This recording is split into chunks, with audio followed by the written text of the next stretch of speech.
www.341media.com.ar. Entrevistas, notas e información, lo más destacado de la región.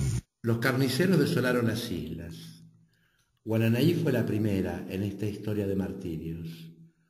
Los hijos de la arcilla vieron rota su sonrisa, golpeada su frágil estatura de venados, y aún en la muerte no entendían.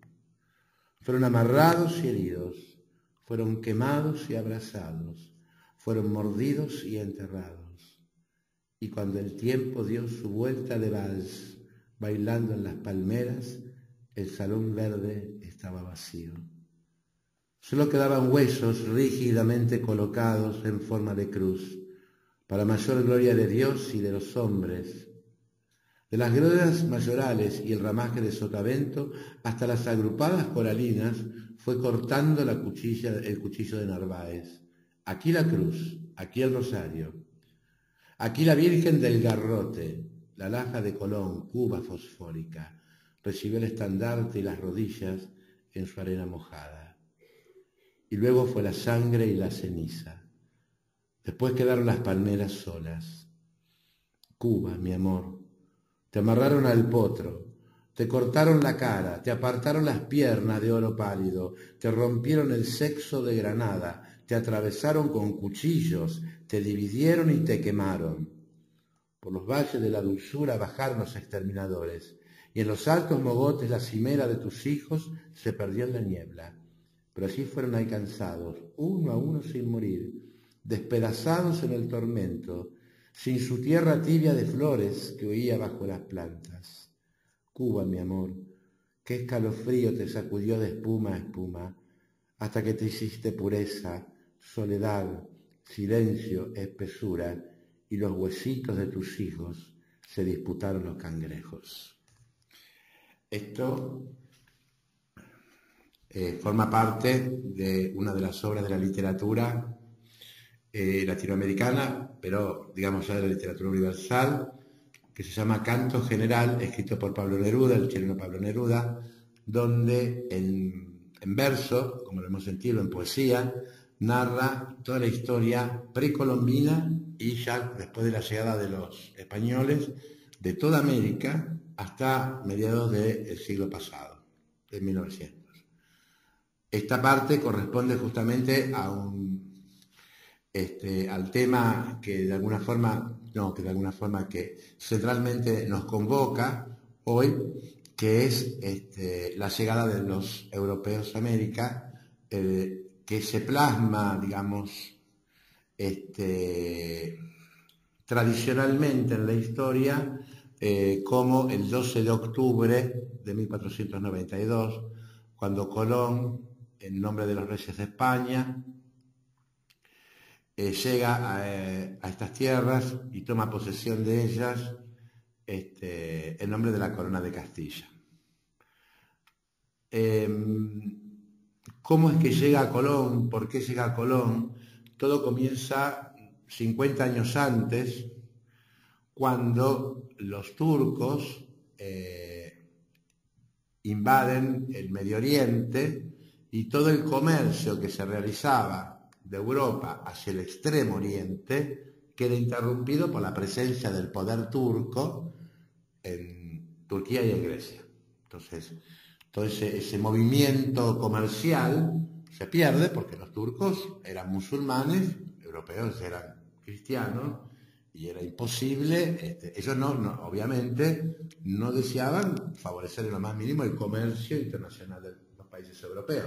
Lo interrumpieron. Entonces había que buscar una ruta que no fuera la de pasar por el Medio Oriente y poder llegar al Extremo Oriente. Así es como, digamos, fue un hecho bastante propicioso y bastante positivo también para la ciencia, porque los primeros en lanzarse a buscar una ruta son los portugueses, y ellos, en vez de venir hacia el lado de América, ellos hacen la circunnavegación de África. Es decir, van a bajar y costear todo el África para llegar al Extremo Oriente. Eso tiene como positivo el hecho de que, comienza a descubrirse, que nunca se habla pareciera como que los americanos tenían un continente nada más. Pero toda la costa africana, es descubierta por los portugueses que están bordeando por primera vez los blancos, ¿no es cierto? Hablamos de los cristianos, este continente. Por otro lado está Cristóbal Colón, que recorre varias cortes de Europa con su proyecto de llegar navegando hacia el oeste, llegando al este. Para eso había que convencer fundamentalmente de que la Tierra era redonda. Si no, imposible navegar hacia el oeste para llegar al este. Pero vamos a aclarar una cosa. Ya se sabía que la Tierra era redonda. No era un descubrimiento de nadie.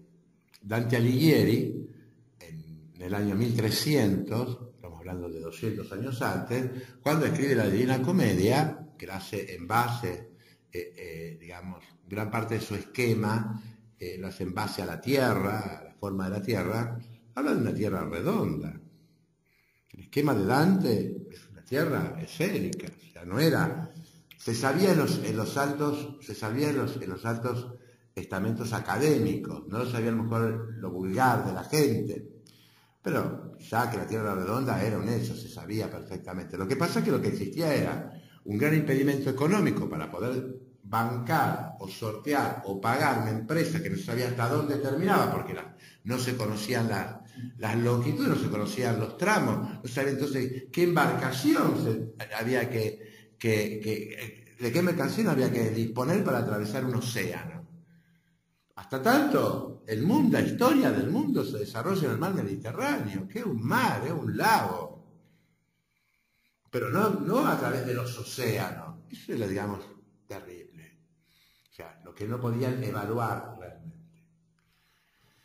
Entonces, el primer Colón, a su vez, tenía la certeza de esto porque él había estado en la corte de Portugal, en el extremo de España, para ubicar a la audiencia,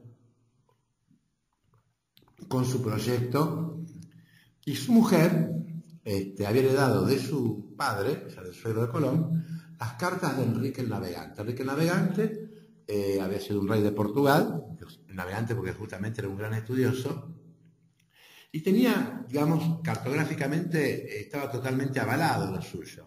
Enrique el Navegante, como habíamos dicho, los portugueses habían empezado a hacer circunnavegación del África, etc. O sea que Colón sabía perfectamente lo que estaba haciendo.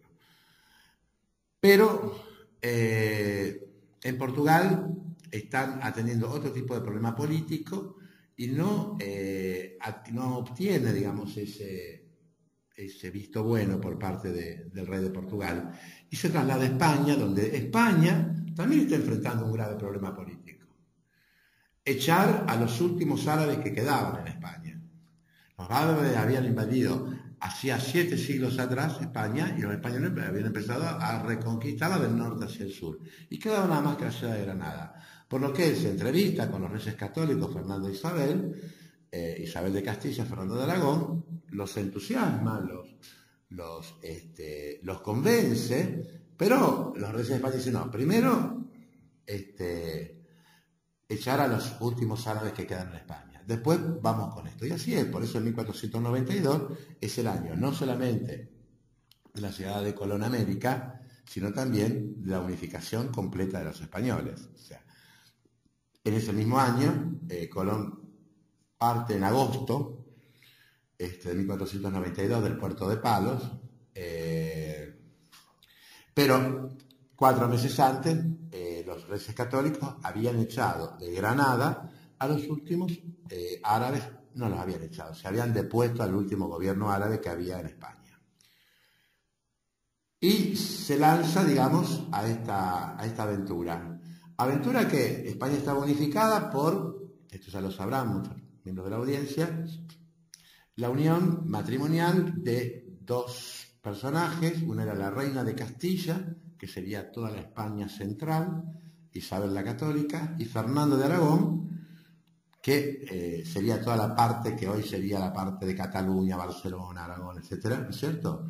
Ya se habían unificado por un matrimonio y estaba la península estaba unificada. Pero la que confía realmente en esta empresa y la que tiene plata realmente para poder pagar la empresa de Colón es Isabel de Castilla. Y entonces, bueno, el arreglo se hace con Castilla. Fernando no participa financieramente de la empresa, por eso hablamos castellano, si no lo haríamos aragonés también. O sea, Isabel hablando en claro, yo pongo la plata y todo el retorno es mío. ¿Por qué? Porque lo está poniendo el reino de Castilla, no lo está poniendo el reino de Aragón.